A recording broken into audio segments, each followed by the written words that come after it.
Bueno, como lo mismo que dije en la charla pasada, voy a agradecer al Centro de Graduados por esta oportunidad de darme la posibilidad de dar una charla a ustedes, que son mis colegas. También hay algunos estudiantes que después me han escrito mails. Incluso tuve mucho intercambio de mails con colegas, lo cual me genera mucha alegría.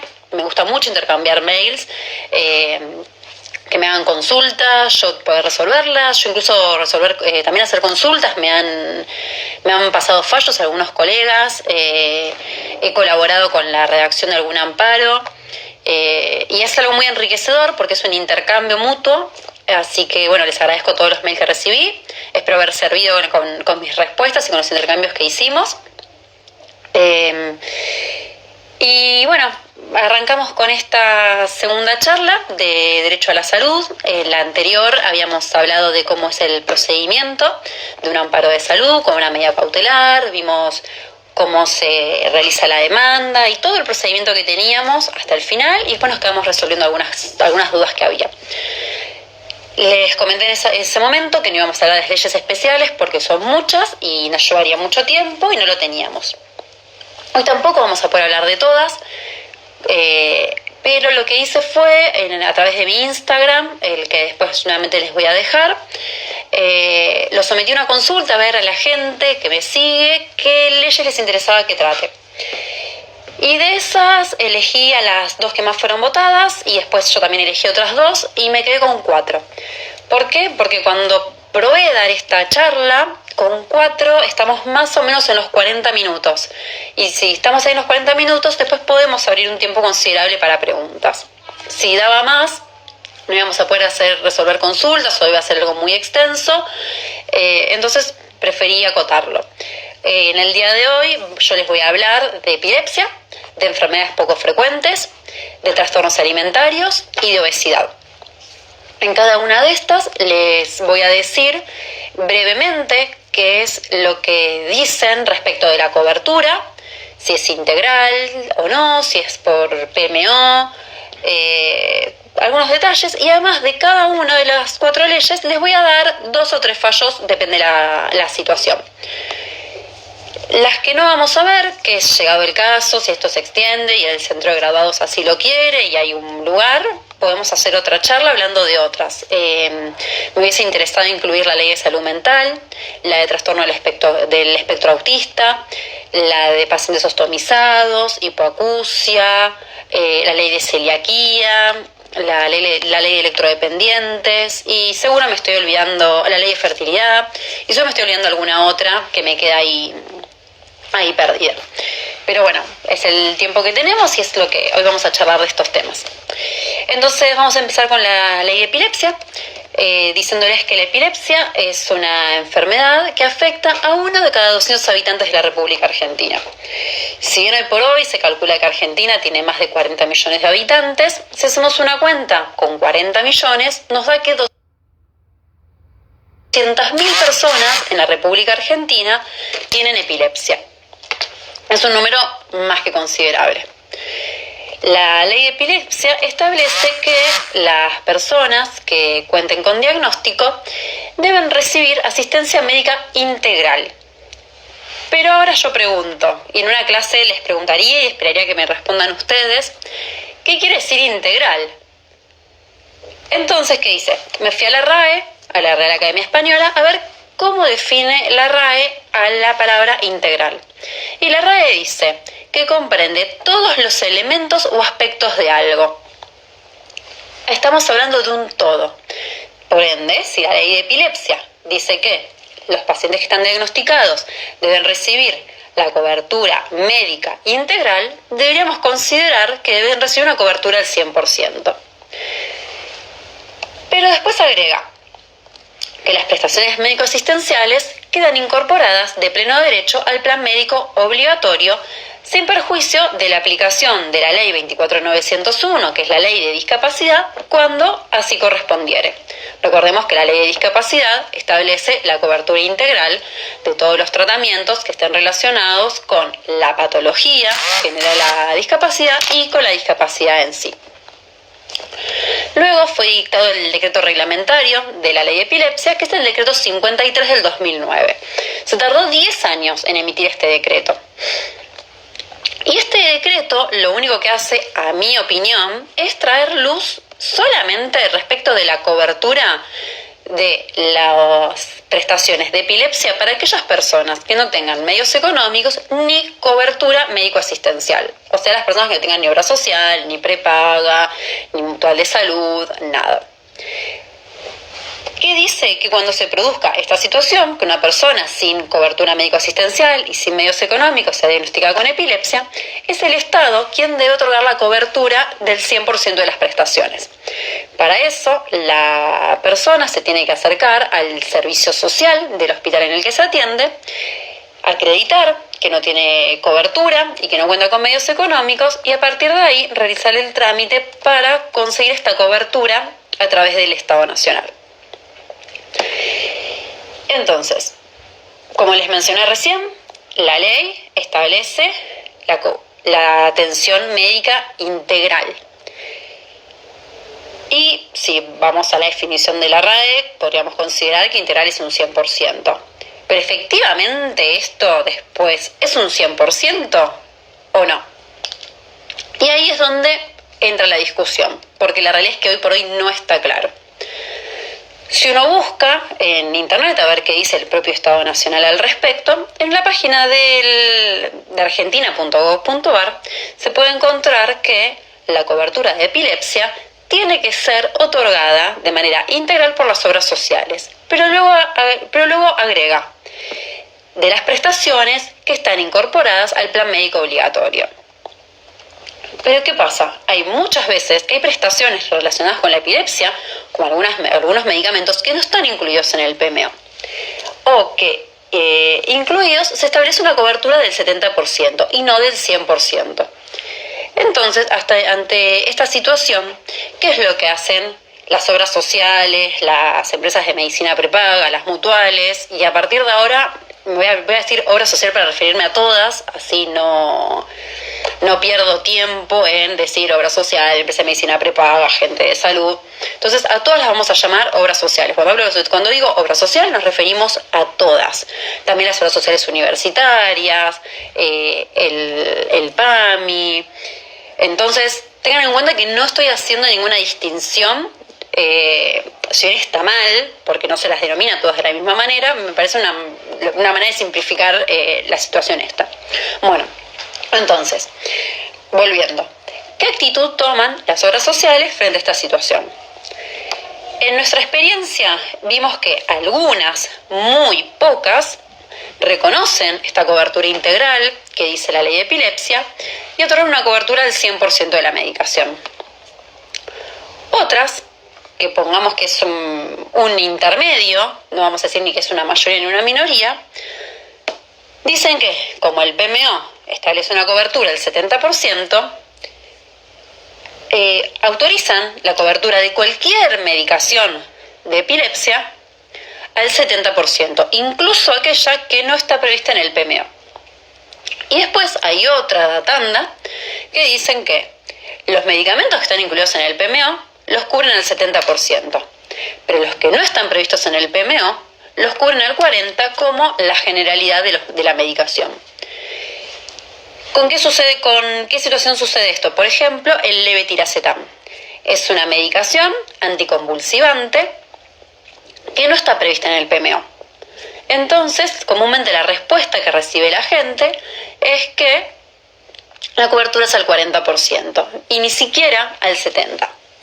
Como les dije recién, hay algunas que lo dan al 100%, hay otras que lo dan al 70%, pero también hay muchas que lo dan al 40%. Y ahí es donde tendremos que realizar el reclamo judicial. Como les dije anteriormente, distinta es la situación de la persona que por la epilepsia se le genera una discapacidad. Esa persona cuenta con certificado de discapacidad y en consecuencia le es de aplicación la ley 24901 y por lo tanto la cobertura debe ser total. ¿En qué ayuda esto? En, por ejemplo, prestaciones como el aceite de cannabis, como la dieta cetogénica, que se usa muchísimo ahora en chicos pequeños que están con convulsiones, en la cirugía para epilepsia también. siempre el certificado de discapacidad es una ayuda. En lo que es epilepsia, les voy a mencionar 3 casos para que los puedan usar en caso de tener consultas relacionadas con el tema. El primero de estos casos es B larga AS con obra social de la Unión del Personal Civil de la Nación y es un fallo de la Cámara Civil y Comercial Federal, Sala 3. Sala 2. En este caso, en este fallo, la Cámara ordenó la cobertura al 100% de una medicación que, si bien no estaba aprobada por ANMAT para ser comercializada dentro del país, luego que los padres hicieron un trámite ante ANMAT, la ANMAT sí autorizó su importación. Esto es lo que, no me acuerdo si yo se los nombré la vez pasada, creo que no, lo que denominó de medicación de uso compasivo. Después lo pueden buscar, hoy por hoy ya no se llama más de uso compasivo, hace muy poquito ANMAT le cambió el nombre porque con uso compasivo prestaba confusiones. Por lo tanto, tienen un antecedente acá para un caso de epilepsia en el que el médico tratante aconseja la utilización de una droga que no está autorizada por ANMAT para su utilización en el país. El siguiente fallo es un fallo de la Cámara Federal de Salta, en el que CAE, en representación de su hijo, demanda a OSPE. Tengamos en cuenta que siempre les voy a dar iniciales porque los amparos de salud son asuntos privados, por ende no se conocen los autos completos, pero con las siglas los van a poder encontrar. En este caso es un papá con un hijo con epilepsia, que el médico le había aconsejado, le había indicado en realidad, que se lo trate con aceite de cannabis. Hoy por hoy es un tratamiento que se utiliza muchísimo, el aceite de cannabis. La obra social les rechazó la cobertura del aceite de cannabis, entonces inició el amparo.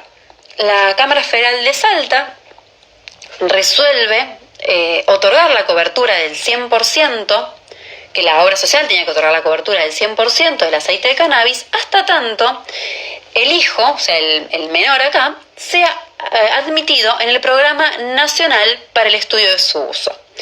Este Programa Nacional para el Estudio del Uso de Aceite de Cannabis fue creado por ley hace relativamente poco y se lleva adelante en el INTI y en un laboratorio que la verdad que ya no sé si está en funcionamiento, todavía no, en Jujuy.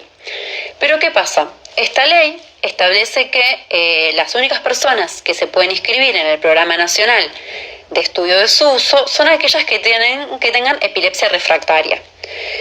Pero hay un montón de gente que no tiene epilepsia refractaria, hay gente que sin tener epilepsia tiene convulsiones, en la que el médico les suele indicar el uso del aceite de cannabis porque ya se han hallado muy buenos resultados en la baja de convulsiones en las personas que tienen epilepsia y las que no, pero sí convulsionan. En estas situaciones, ante un eventual rechazo por parte de la obra social, se va a tener que iniciar un amparo. Lo que sí les aconsejo es que previamente la familia que les consulte, o si mismo ustedes son consultantes por un familiar o por la situación que sea, realicen el trámite en ANMAT, porque ANMAT tiene que entregar la autorización para que ese aceite de cannabis se importe. Es un trámite que la verdad sale bastante rápido, estamos hablando que tal vez en una semana o un poquito más el trámite sale. Por último, el último fallo que vamos a ver dentro de lo que es epilepsia es TFJ, con obra social del Poder Judicial, y también es de la Sala 2 de la Cámara Civil y Comercial Federal. En este fallo, me parece el más interesante de los 3, si bien la actora tenía certificado de discapacidad, por lo que podríamos llegar a dudar de por qué la sala... es Civil y Comercial Federal, a ver, espérenme porque no me acuerdo exacto sí, Cámara Civil y Comercial Federal Sala 2. Bueno, vuelvo. Si bien la actora tenía certificado de discapacidad, en la sentencia no se menciona que se otorgue la cobertura del 100% porque sea una persona con discapacidad, sino que lo que dice la sentencia es que la ley de discapacidad establece la cobertura integral y que esta cobertura integral tiene que ser el 100%. Y cuando La ley y el decreto reglamentario se refieren a la cobertura al 100% de la medicación de las personas, del 100% por parte en cabeza del Estado, de las personas que no cuenten con medios económicos ni con cobertura médico-asistencial. Lo único que hizo fue aclarar que está en cabeza del Estado esta obligación de otorgar la cobertura a estas personas. Y finalmente lo que hice es que esto también lo hablamos la vez pasada, estoy casi segura, el PMO es un mínimo y no es taxativo. Entonces, si el PMO te dice que se va a cubrir determinada medicación y al 70%, este es el mínimo. Por lo tanto, cualquier otra medicación también se va a tener que cubrir porque la obra social la tendré que considerar como incorporada y con un piso de un 70%, y al establecer la ley de epilepsia, la cobertura integral, la realidad es que tendría que ser al 100%. Es el único fallo que dimos en el que se juega bastante la Cámara al establecer una cobertura al 100% sin tener en consideración el certificado de discapacidad. La realidad es que en nuestra experiencia no tuvimos ningún caso de un juicio a una obra social, una prepaga de una persona con epilepsia sin certificado de discapacidad que está reclamando el 100%. Por eso es que tampoco le podemos dar un ejemplo propio de que nos ha resuelto a nosotros la justicia.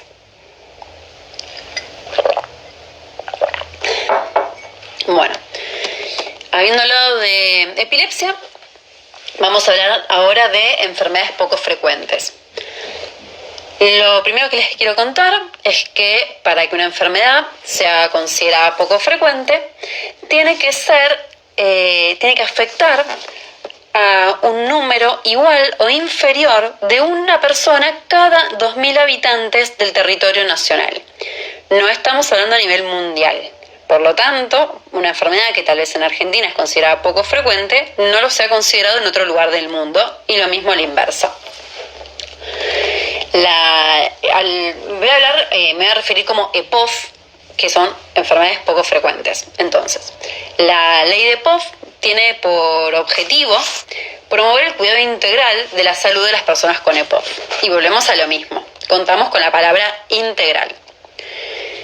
Y agrega la ley que todos los agentes que brinden servicio médico asistencial a sus afiliados deben brindar la cobertura asistencial a las personas con EPOF, incluyendo como mínimo las prestaciones que establezca la autoridad de aplicación. Y ahí ya entramos en problemas. Empezamos hablando de una cobertura integral y después decimos lo que establezca la autoridad de aplicación. ¿Quién es la autoridad de aplicación? Es el Ministerio de Salud a través del PMO. El decreto con posterioridad de la ley de EPOF fue dictado el decreto reglamentario, que es el 794 del 2015, y establece más o menos lo mismo, porque dice que las personas afectadas con EPOF recibirán como cobertura asistencial como mínimo lo incluido en el programa médico obligatorio, y en caso de discapacidad se da de aplicación la ley 24.901. Entonces, le asegura a las personas con alguna discapacidad la cobertura total, la cobertura al 100%, de todo lo relacionado con la patología y la discapacidad que esta patología le genere. Como ven, es un ámbito muy poco regulado. No hay claridad y esto sucede justamente, en mi opinión, porque son enfermedades poco frecuentes.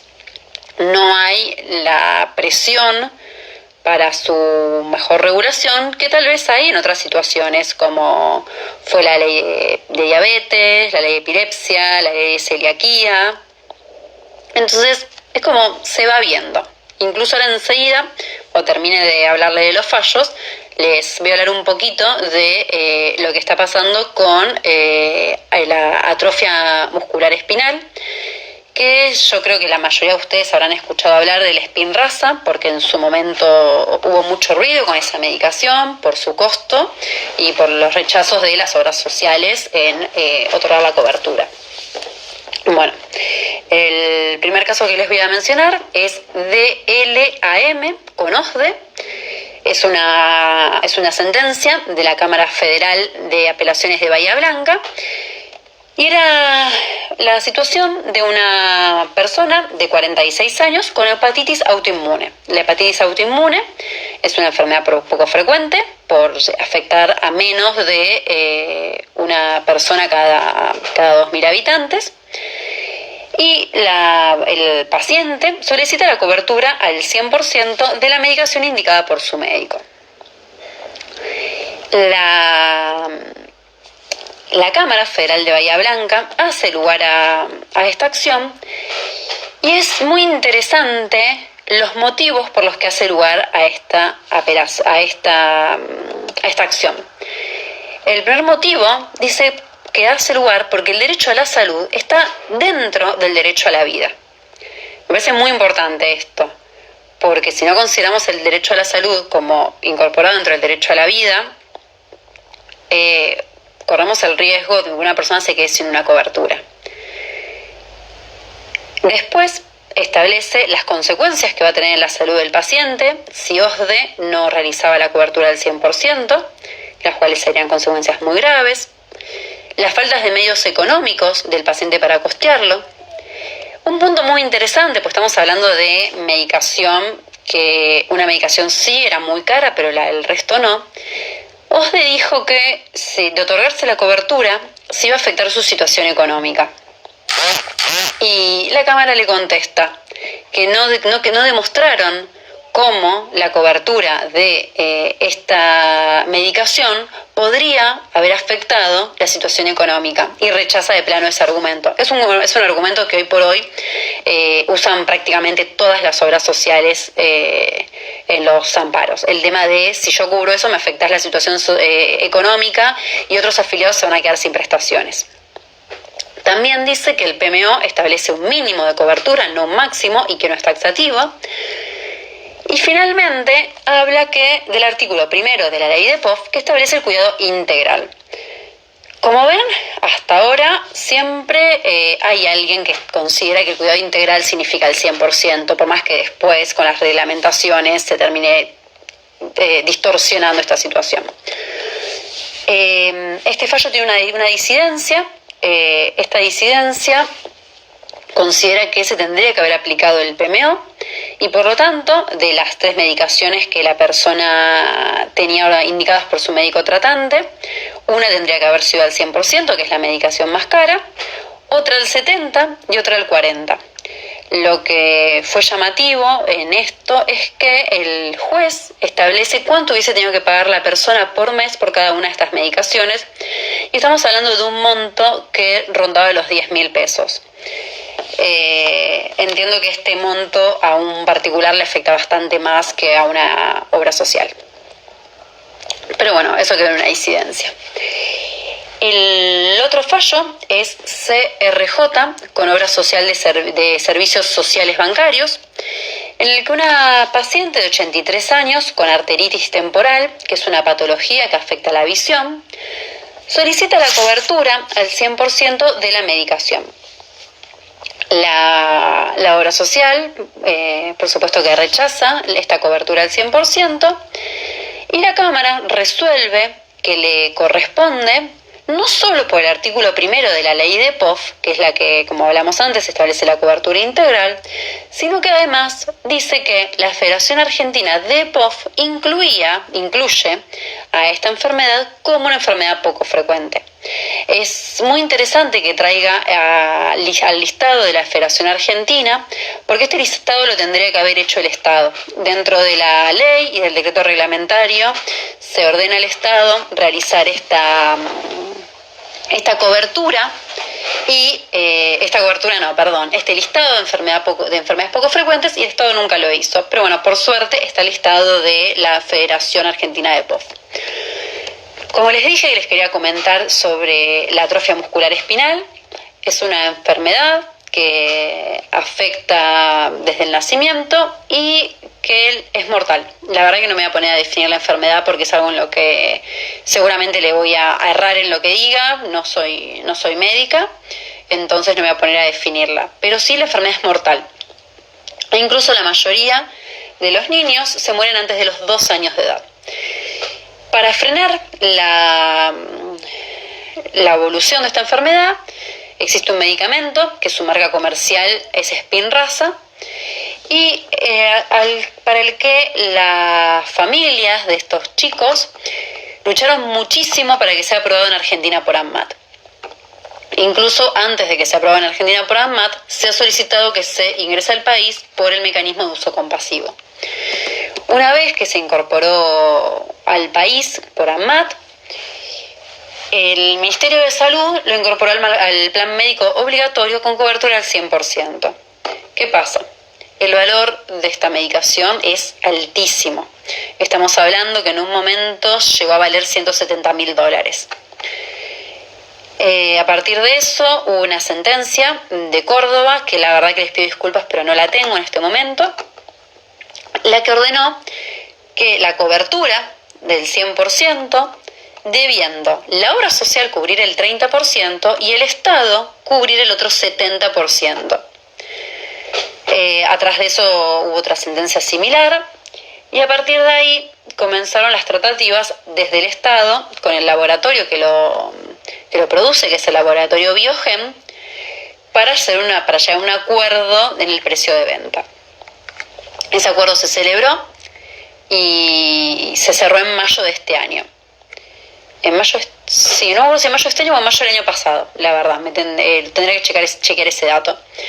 El punto es que actualmente, hace nada, el 29 de junio, el Ministerio de Salud sacó 2 resoluciones. En una de las resoluciones rescindía el contrato con el laboratorio Biogen. En la otra resolución eliminó al Spinraza del plan médico obligatorio. Ya eso fue rarísimo porque es un desamparo absoluto de las personas con atrofia muscular espinal. Pero el día siguiente, el 30 de junio, se emitió otra resolución con un mecanismo de reintegro a las obras sociales que otorguen la cobertura, con un tope de hasta 3,5 millones de pesos. Si hoy por hoy nos guiamos por el dólar oficial, estamos hablando de un poco menos de $50.000. Muy por debajo. Perdón que se cortó el video. Pero en consonancia con el acuerdo que había celebrado el Estado con Biogen. Igual sigue por fuera del plan médico obligatorio, así que, bueno, partamos de la base que esto va a ser una lluvia de amparos. No va a ser una lluvia de amparos porque no hay tantos chicos que lo tengan, pero bueno, todos los casos probablemente se van a judicializar. Y por último, ayer la Secretaría de Comercio sacó una resolución en la que estableció que el precio máximo de venta del Spinraza va a ser de $27.000.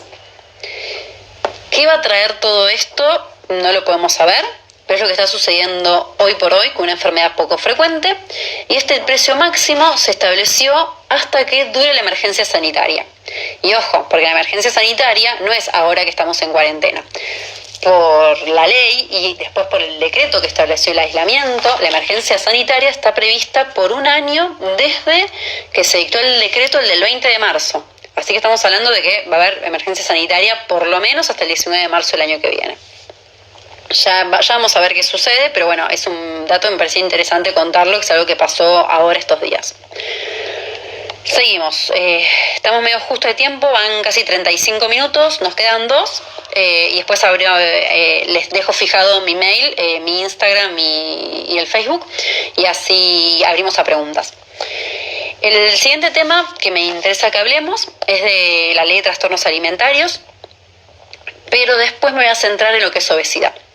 La ley de trastornos alimentarios es la 26396, es la conocida como ley Cormillot, y establece que se entiende por trastornos alimentarios a los efectos de esta ley, a la obesidad, a la bulimia y a la anorexia nerviosa y a las demás enfermedades que la reglamentación determine, relacionadas con inadecuadas formas de ingesta alimenticia. Es una definición muy interesante que abarca todas las situaciones. Y establece que queda incorporada la cobertura del tratamiento integral de los trastornos alimentarios al PMO, de acuerdo con las especificaciones que dicte la autoridad de aplicación. Entonces volvemos a lo mismo.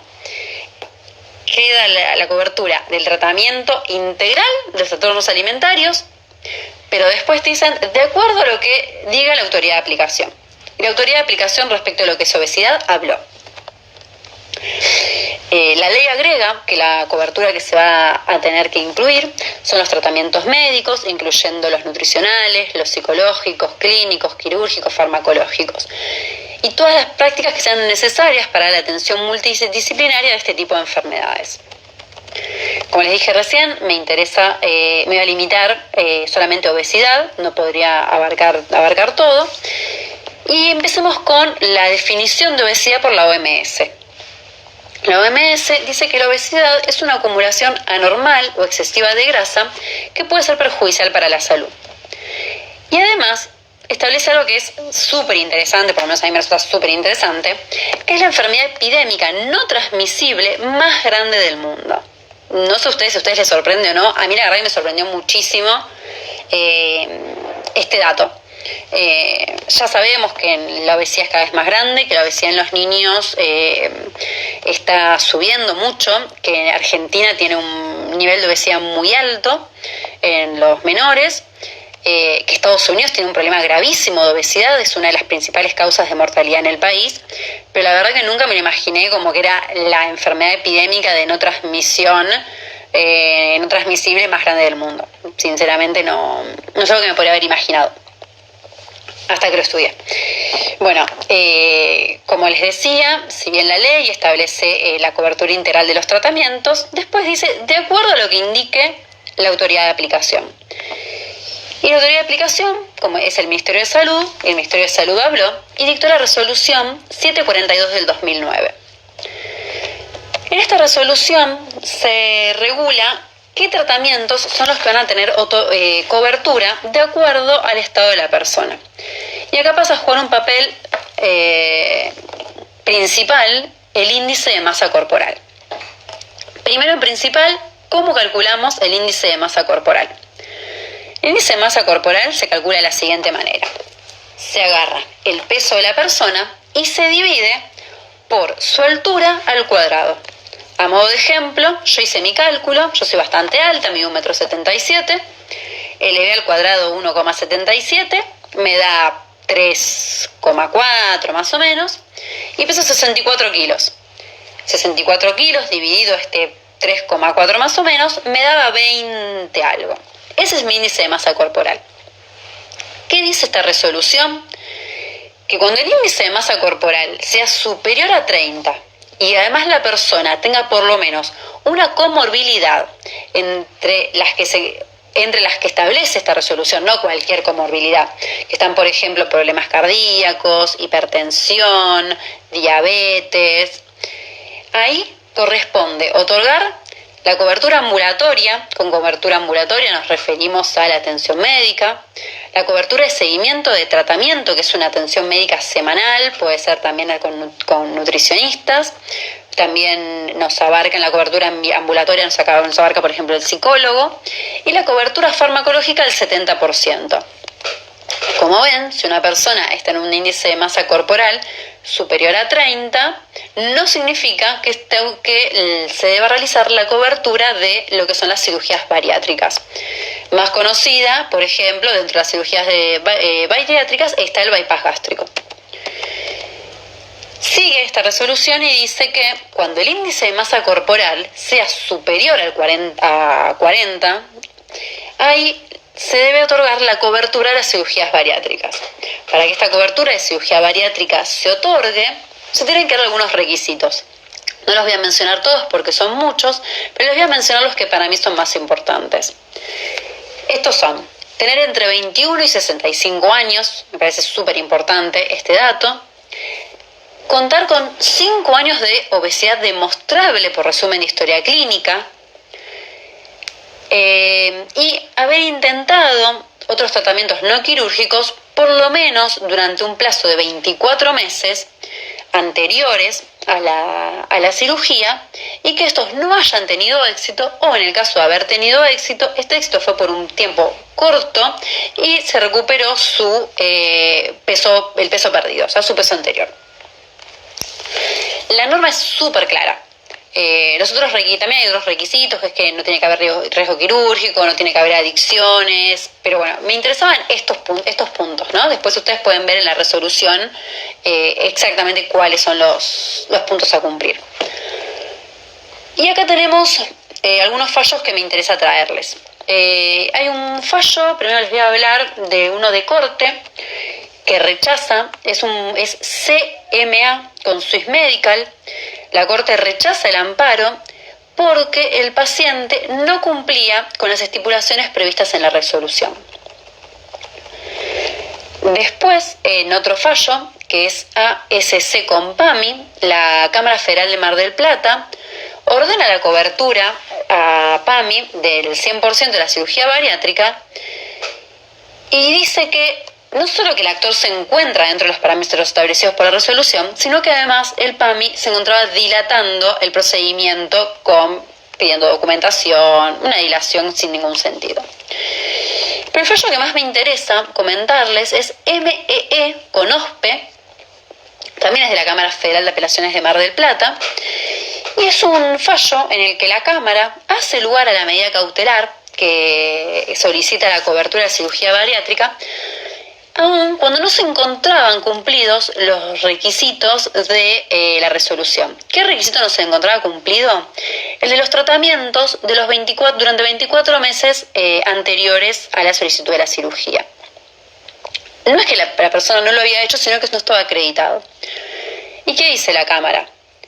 Es una cuestión de sentido común requerirle a un paciente enfermo con obesidad que acredite con certificados médicos mensuales que hizo durante 24 meses tratamiento para lograr bajar de peso.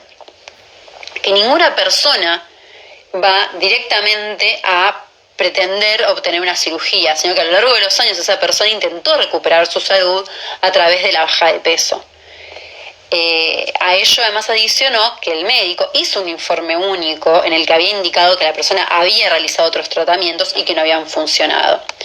Me parece un fallo súper interesante porque someter a una persona que, la obesidad, como ya dijimos, es una enfermedad a que durante 24 meses tenga que estar juntando papelitos para después, si llega a tener que hacer una cirugía bariátrica, poder acreditar que hizo esos 24 meses, la verdad que es excesivo y no tiene ningún sentido. En el caso de la Corte, les quiero aclarar que el motivo del rechazo de la persona no cumplía con el índice de masa corporal. Eso me parece interesante porque si yo les hablo de los 24 meses y después la Corte dijo lo contrario, no tendría sentido el fallo anterior. Otro punto que me interesa comentarles respecto de la obesidad es el tema de la discapacidad. Porque muchas veces a nosotros nos llegan muchas consultas y muchas veces la gente se pregunta si una persona con obesidad, también está la obesidad, tengan en cuenta que índice de masa corporal arriba de 40 es obesidad mórbida y arriba de 50 es hiperobeso. Entonces, como les decía, el tema es, ¿una persona con obesidad tiene una discapacidad o no?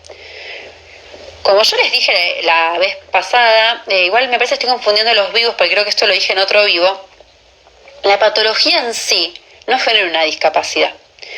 Y una persona diría, ¿una persona obesa qué discapacidad puede tener? Bueno, tenemos que tener en cuenta la discapacidad social. Es una discapacidad que es muy importante y que las juntas evaluadoras tienen en cuenta. Una persona que tiene obesidad muchas veces no se anima a concurrir a reuniones porque le da vergüenza, otras veces no puede porque los medios de transporte no están adaptados, los colectivos no tienen asientos para personas obesas, los trenes no tienen asientos, los subtes tampoco, ni hablar de un avión, entonces ahí le sumamos a una discapacidad social una discapacidad motora.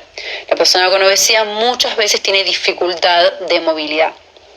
Entonces la junta evaluadora es la que va a tener que evaluar, perdón la redundancia, si a esa persona con obesidad le corresponde o no el certificado de discapacidad. y lo que va a evaluar es la discapacidad social y la discapacidad motora, pero sobre todo la discapacidad social, que es una discapacidad extremadamente importante para las personas con obesidad, y también pasa mucho con las personas hipoacúsicas, que muchas veces se plantea, bueno, pero escucha medio, pero escucha.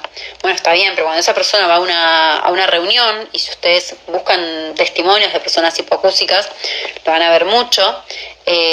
Las personas hay veces que se ríen de los chistes porque todos se ríen, pero no pudieron llegar a escucharlos. Y eso es una discapacidad social, y por eso corresponde el certificado de discapacidad. Por último, y muy rapidito, pues nos queda re poco tiempo, y si no, no voy a poder abrir. Voy a abrir igual, y como les dije antes, cuando se corte, abro un vivo nuevo, si es que todavía hay preguntas. Tal vez nadie tiene preguntas, pero si todavía hay preguntas, abro un vivo nuevo. Pero bueno, así vamos cerrando. Por último, les quiero hablar de la ley de diabetes.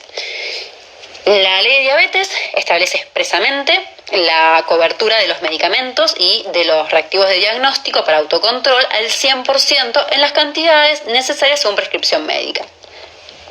Esta ley, perdón, voy a tomar un poquito de agua. Esta ley fue luego reglamentada por el decreto 1286 del 2014. Este decreto establece que el Ministerio de Salud tiene que elaborar las normas de provisión de medicamentos e insumos.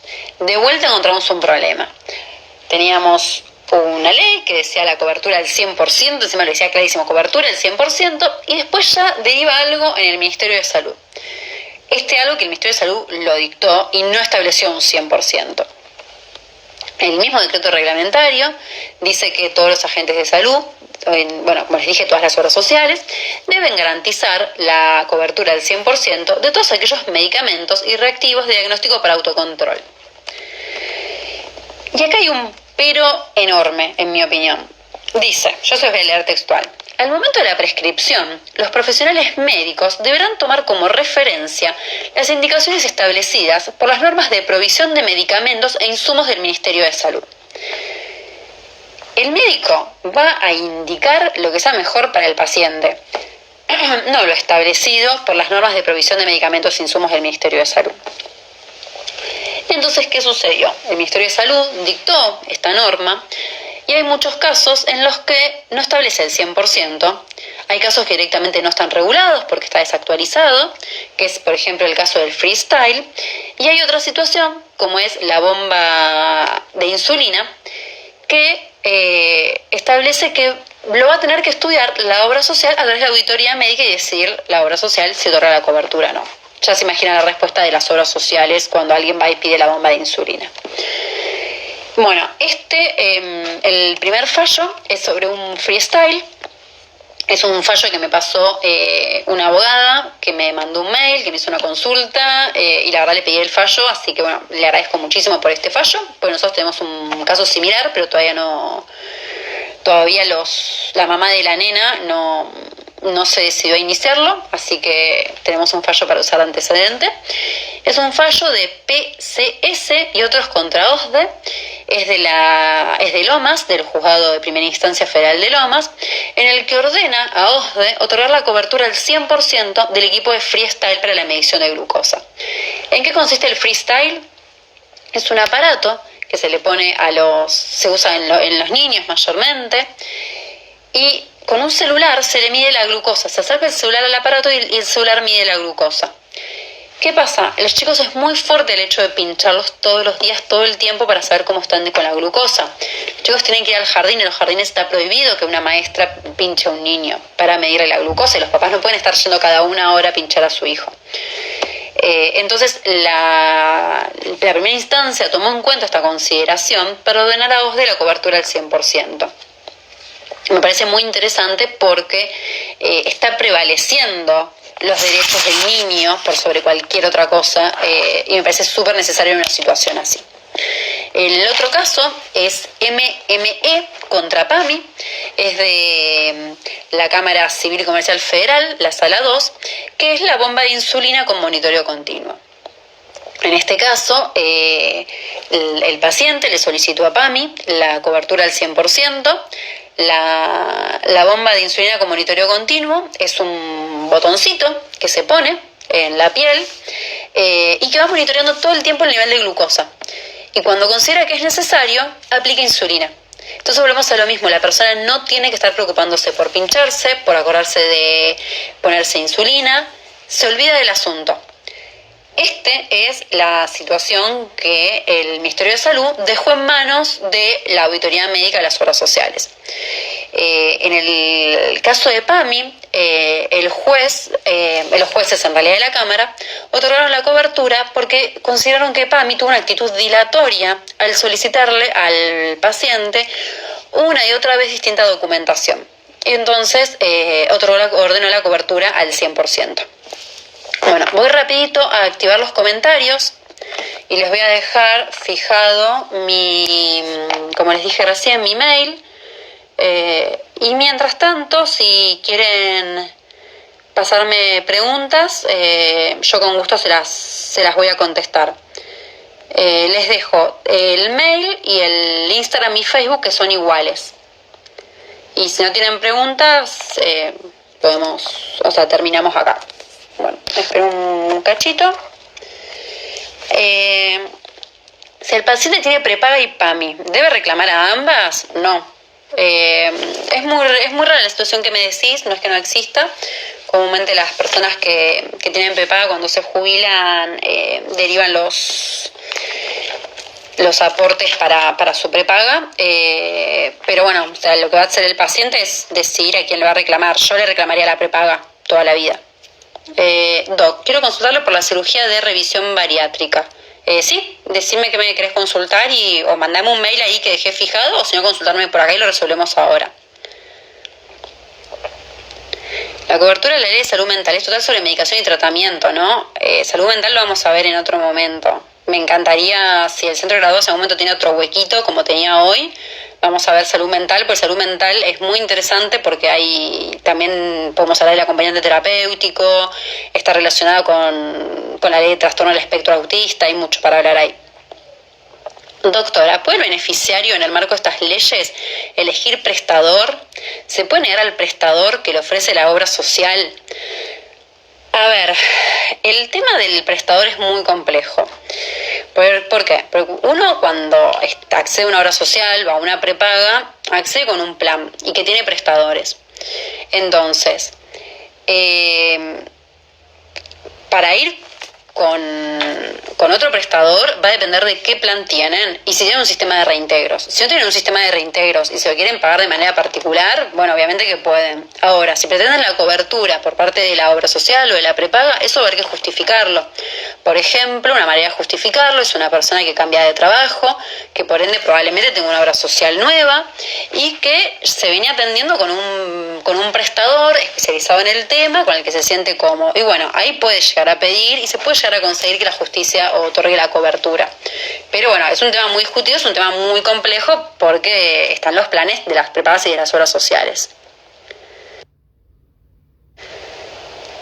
Hola, ¿cuál es el número de resolución en la que se sacó el SPINRAZA del PMO? Creo que la tengo abierta en la computadora. A ver, espérame un segundo. Si no la tengo abierta, mandame un mail y te la paso. Pero creo que la tengo abierta.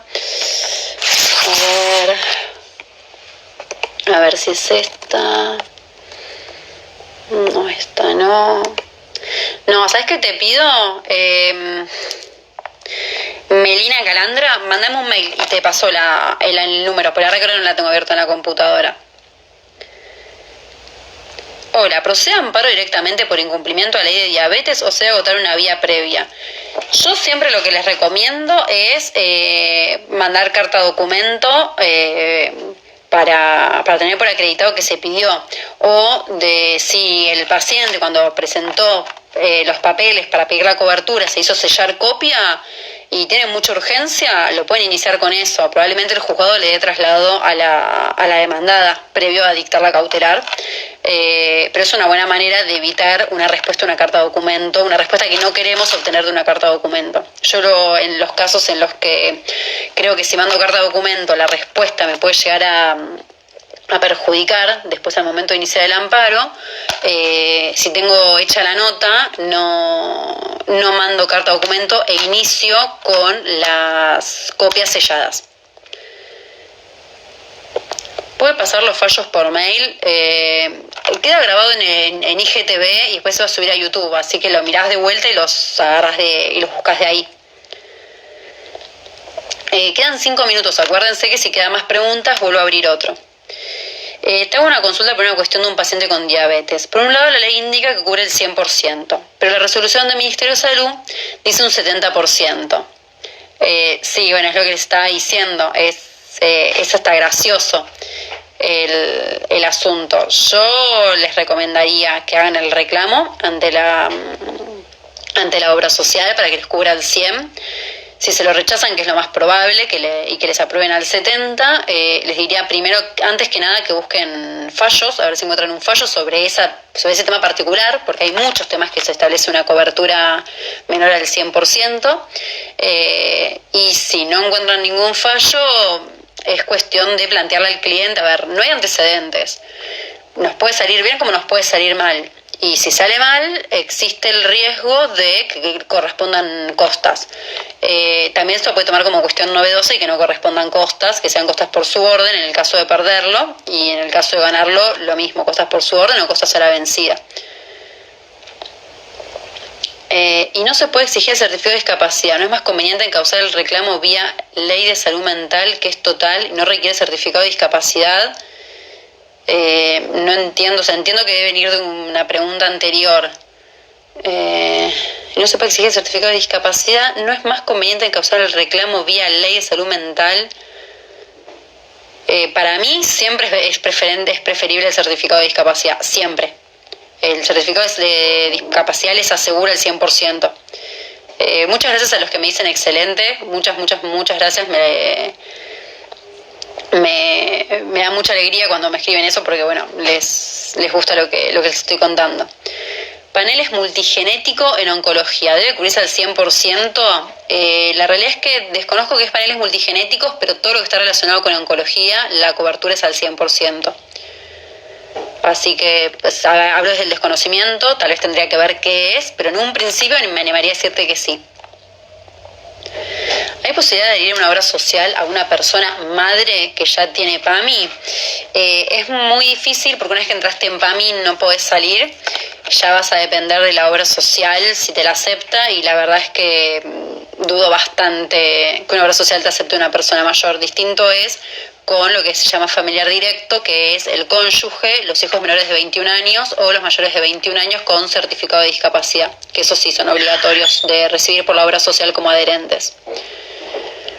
Yo tengo prepaga Simeco, no me conviene derivar porque es poco, y PAMI cubre igualmente muchas cosas, mejor porcentaje. Buenísimo.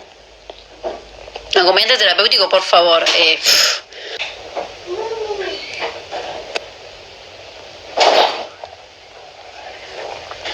A ver, bueno, ahí se van uniendo de vuelta. Les pido a los que me habían dejado alguna pregunta y no les respondí todavía, que me la vuelvan a dejar, así las contestamos. Porque bueno, ya se había terminado la hora. Ahí les dejo fijado. Ahí va. Ahí quedó fijado.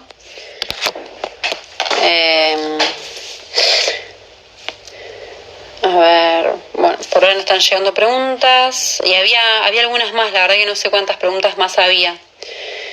Si un abogado hace amparo por causa propia, ¿regulan honorarios a su favor? No. No, les conviene que alguien le firme y de última después comparten honorarios.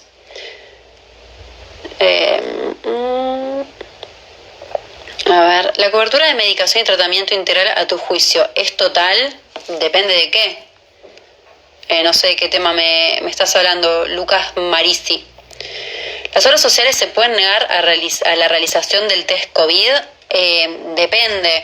A ver, para que te hagan el hisopado, que dicho sea de paso les cuento que a mi marido le hisoparon hoy porque él trabaja en un hospital y tenía síntomas. A ver, esperen que me parece que no me funciona bien internet de vuelta. No, sí está bien. Tenía síntomas, por eso hisoparon, porque no dio todo bien, no importa, era una anécdota. Si encuadrás dentro de lo que es caso sospechoso, la obra social te tiene que hisopar. Para saber qué es un caso sospechoso, búsquenlo en la página del Gobierno Nacional, está qué se considera caso sospechoso, tanto para trabajadores de la salud como para no trabajadores de la salud. Se tienen que dar algunos requisitos. Si sean esos requisitos, la obra social tiene obligación. Me llegan muchas consultas de obras sociales que no están yendo. Obras sociales que han tardado una semana. Lo que está haciendo la gente cuando pasa eso con la obra social, lamentablemente, y podemos decir cualquier cosa, se están yendo de manera particular a los hospitales. Y en los hospitales se lo están hisopando en 20 minutos. Uno dice, pero pará, está con síntomas y sale a la calle y se va a un hospital. Sí, está con síntomas, sale a la calle y va a un hospital, pero ¿por qué? Porque la obra social hace una semana que le está diciendo que le va a mandar a la gente para que les haga el hisopado y no va. Así que bueno, si sean en la respuesta es si sean los requisitos que establece la nación, sí, es obligatorio. Genial la charla que grababa de la anterior, creo que sí, la dejé subiéndose, así que me parece que sí. Una charla muy clara y didáctica, muchas gracias. Muchos saludos a todos.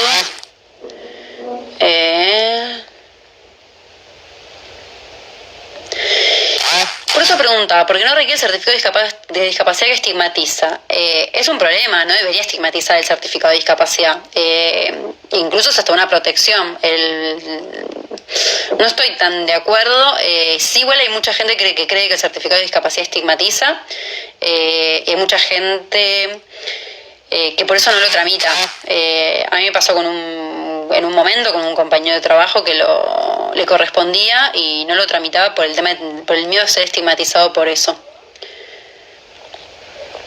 Le consulto si se demanda a una prepaga que se tiene por derivación de aportes para que cubra una prestación. ¿Es conveniente demandar conjuntamente a la obra social? Yo en estas situaciones demando a la prepaga. Después que venga la prepaga y que me traiga la obra social a que responda o que se arreglen entre ellas. Porque los convenios que tienen, o sea, son terribles. Yo voy contra la prepaga siempre. Y hasta ahora voy bien. Doctora, le consultaba, ¿qué plataforma el día le recomienda para la búsqueda de jurisprudencia y estar al día? La verdad, no recomiendo, no tengo una plataforma. Sí les digo que hay una página que es, esperen que la tengo acá abierta, creo que es Microjuris, no, mentira, sí, al día, argentina.microjuris, pues con J. .com, inteligencia jurídica. Esta página tiene muchísimos fallos y para mí otra página que tiene muchos fallos, que está muy buena, es la de la doctora Marisa Eisenberg. Es especializada en salud, en bioética, tiene una página muy completa porque además de subir fallos actualizados, sube las noticias. Entonces sube las noticias que salen en los diarios. La página de la doctora Marisa Eisenberg está muy buena. Y después todo lo que es doctrina, todo lo que es de Juan Seda, que es con quien doy clase. A ver, me hicieron lograr un amparo por cambio de prestador. Alegué movilidad de mi cliente. Si te interesa, te paso el fallo. Sí, por supuesto que me recontra interesa. Es más, ahora le estoy aconsejando, tengo una consulta similar. Tengo una consulta de una persona que trabaja a 40 kilómetros de la casa y el prestador le dice que se tiene que atender con prestadores de la zona de su empresa y porque no tiene donde ellos viven. Ahí está Agus, Agus que me dice que funciona ok. Con Agus llevamos todos los amparos y todo, o sea, no solo los amparos, todo lo que nos llega lo llevamos con Agustina Bruno, una genia. Hola, Agus. Está prescripto por medio de la obra social, no sé a qué te referís, perdón. ¿Se puede reclamar medicación de EPOF como medicación crónica o el listado de enfermedades crónicas es taxativo? No es taxativo, me llamaría mucho la atención que una EPOF no esté en el listado que les comenté de la Federación Argentina, porque el listado, si lo abren, es una locura de largo, o sea, es más, está dividido por letras del abecedario de la cantidad que hay. Y comúnmente sí, la justicia las otorga, hay fallos que dicen que la medicación se debe otorgar al 100% de por vida por ser enfermedades crónicas. Se performan charlas que son excelentes. Yo, si el centro de graduados quiere, por supuesto, tenemos muchas más leyes para charlar, como es salud mental y TEA, que son temas muy interesantes.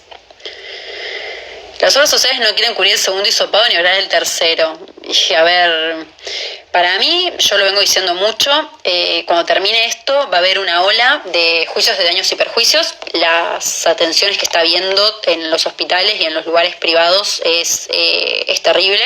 Están dejando a la gente abandonada, está muy complicado. A ver, yo te diría que en una situación así, que directamente inicies un medidas precautorias, nada más, no una de medidas precautorias y que pidas que lo ordenen en el hisopado. Pero ya tendremos que ver si hay algún caso. Yo no es que no encontré porque no busqué, no leí ninguno. De cualquier patología psiquiátrica entiendo que es integrar la cobertura y no puede exigir el certificado de discapacidad, que es muy estigmatizante en temas mentales. Por eso preguntaba.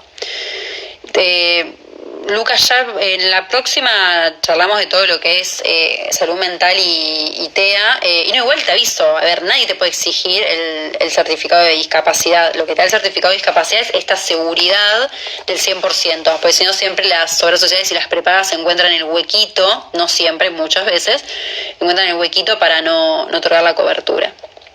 Algo que les quiero decir, que me parece muy interesante para tener ahora ya somos pocos lamentablemente, es, por ejemplo, prácticas que se están haciendo. Hay obras sociales y prepagas que, por ejemplo, cuando hay un reclamo, se comunican con el afiliado y le dicen: está bien, te vamos a otorgar la cobertura, pero tenés que firmar un contrato de confidencialidad. Nosotros aconsejamos que no se firme eso. Y si para que no se firme eso hay que hacer un amparo, se hace un amparo.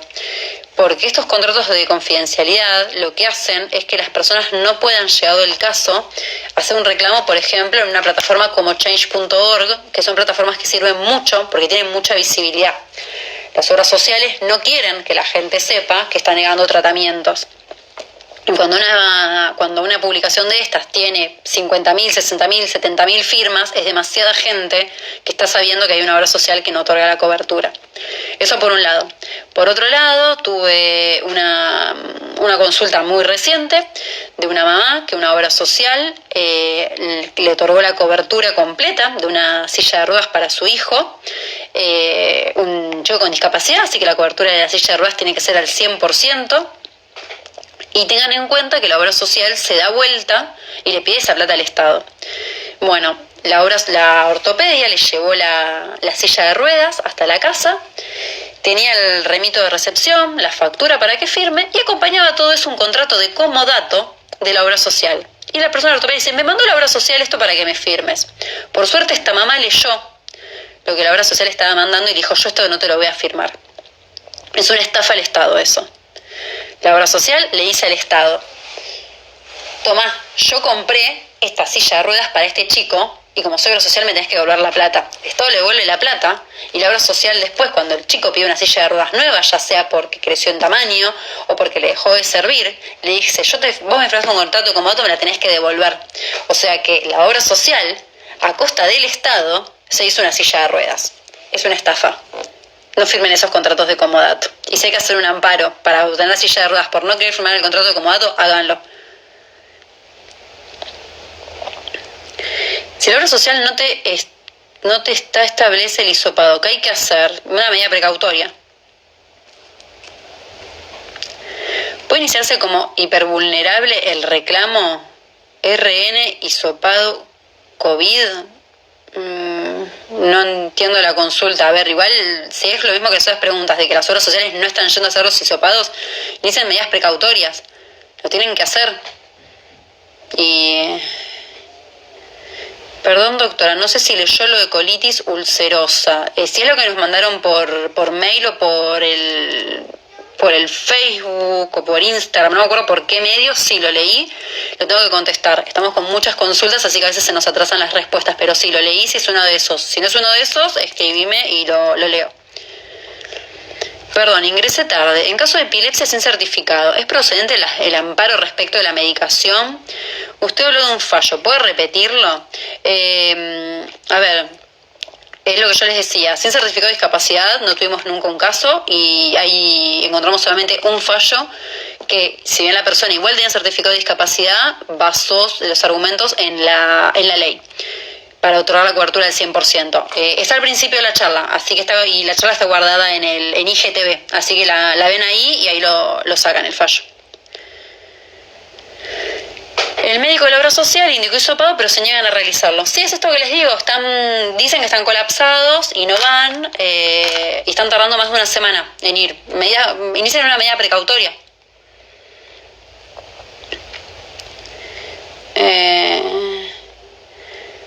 Obesidad. Salió una normativa hace unos días, el tratamiento de 24 de 2 meses exigido por la normativa es por una cuestión médica, no es nada burocrático. Yo no digo que sea burocrático. Digo que está exigido y que me parece totalmente coherente que si un médico hace un informe en el que dice que que el paciente hace años viene haciendo tratamientos, que para la justicia, y también tendría que ser para las obras sociales, eso baste para la cirugía y no someter a una persona que está luchando con una enfermedad como es la obesidad, que todos los meses tenga que estar pidiendo la constancia de que está haciendo un tratamiento. Me parece demasiado, me parece exponer a la persona en una situación que no se merece. La medicación para EPOF se puede pedir al 70% porque la enfermedad también es crónica, o el listado de enfermedades crónicas es taxativo. El tema es que hay que ver cuál es la EPOF, me parece. O sea, ningún listado es taxativo. O sea, estas cosas van cambiando porque incluso, o sea, se van incorporando nuevas, puede llegar a suceder que otra salga, pero el tema de la cronicidad me parece que habría que verlo porque son demasiadas las enfermedades, las EPOF.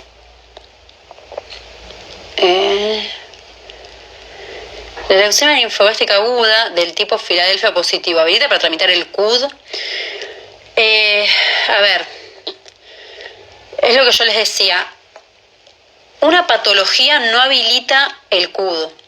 Entonces, ¿qué pasa? Si la persona, la patología que tiene, en este caso la leucemia, le genera una discapacidad, sí, tramiten el CUD. Y si no le genera una discapacidad, también tramítenlo, porque lo máximo que puede pasar es que se lo rechacen y no genera ningún gasto. Pero recuerden, ninguna patología por sí misma genera el derecho a obtener el certificado de discapacidad. A ver.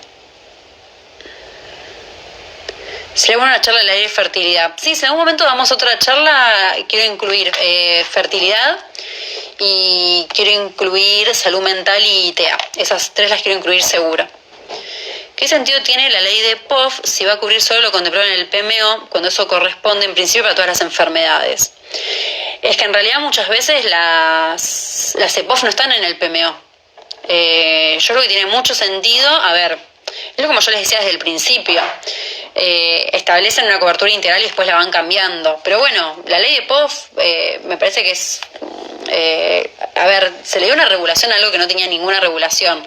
Creo que a poco se van ganando derechos y cada vez se van a ir ganando más. O eso espero, por lo menos. En caso de un paciente de riesgo internado en hospital en estado vegetativo, ¿qué se podría hacer para administrar? ¿Para administrar qué? Si es para hacer si lo que se quiere hacer es, por ejemplo, un amparo porque no hay algo que no se está cubriendo, te presentás tendrías que acreditar qué relación tenés y te presentás en representación, pero paralelamente vas a tener que iniciar la determinación de la capacidad de la persona. Una prepaga no cubre la medicación al 100% durante el primer año de vida. ¿Cabe amparo? Sí, por supuesto. Es el plan materno infantil. ¿Podría en otra charla hablar sobre cobertura de tratamientos oncológicos? Sí, pero lo que yo les digo es que los oncológicos son al 100%. No sé si tiene demasiado sentido verlo. Yo lo puedo incorporar, pero es al 100% los tratamientos oncológicos. Cuando el amparo por cirugía bariátrica prospera y la obra social la realiza por orden judicial, ¿corresponde daños y perjuicios por la demora y el trámite que se vio hacer? Si consideran que hay daños y perjuicios, por supuesto. El tema es ver eso, es ver que estos daños y perjuicios estén. Muchas veces lo que se hace es iniciar en el mismo fuero y por conexidad donde se inició el amparo para pedir un daño punitivo. Esto se hace cuando hay prepagas, por ejemplo, por el daño punitivo aplica las prepagas. Si un recurso de apelación se concede en relación y con efecto devolutivo, pero el juez no indica que se forme el incidente, igualmente se puede pedir la deserción del recurso transcurrido el plazo. No, porque si un recurso de apelación se concede en relación y con efecto devolutivo, pero el juez no indica que se forme el incidente, significa que va a mandar el principal a la Cámara. No va a mandar un incidente. Entonces, si la apelación esa fue sobre una medida cautelar, lo que el juez va a hacer es, cuando la medida cautelar esté acreditado el cumplimiento, ahí va a remitir el expediente a la Cámara. Y ahí durante un tiempo se va a cortar el proceso. Hay otros jueces que ordenan formar incidente y ahí sí el incidente es lo que va a la Cámara. No, o el principal. Nunca me acuerdo si a la Cámara se remite el principal o el incidente. IOMA no cubre medicación de diabetes tipo 2. ¿Algún fallo? Los que les hablé de diabetes. No tengo en este momento uno en particular contra IOMA. Lo mismo pasaría con Parkinson respecto al certificado de discapacidad. Vale la pena intentarlo, ¿no? Con Parkinson es muy común que lo den, porque el Parkinson suele generar una discapacidad bastante rápido. Así que sí, por supuesto, yo lo tramitaría. Respecto de cobertura de cuidados en Alzheimer, en caso de prepagas, ¿el amparo es efectivo para que la prepaga proporcione cuidadores? Siempre que esté ordenado por los médicos, sí, por supuesto. Hagan el amparo y si la prepaga no está otorgando los cuidadores. Pero siempre recuerden, tiene que estar muy bien indicado por el médico y justificar por qué se está pidiendo estos cuidadores. Bueno, no hay más preguntas. Les agradezco por haber estado en el vivo, los que se quedaron. Ya todos tienen mi mail, tienen nuestro Instagram y nuestro Facebook, que es el mismo, que es @amparados_ok. Tuvimos que ponerle el _ok porque había otros amparados. Saludos de paso de los libres, muchas gracias. Te pido, mandame un mail, por favor, así estamos en contacto.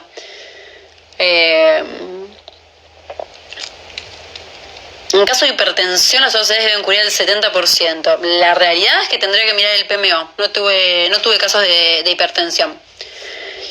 Así que bueno, muchas gracias a todos por haber estado. Y si todo va bien, tal vez tengamos otra charla si ustedes lo quieren y la gente del centro de graduados también. Chau.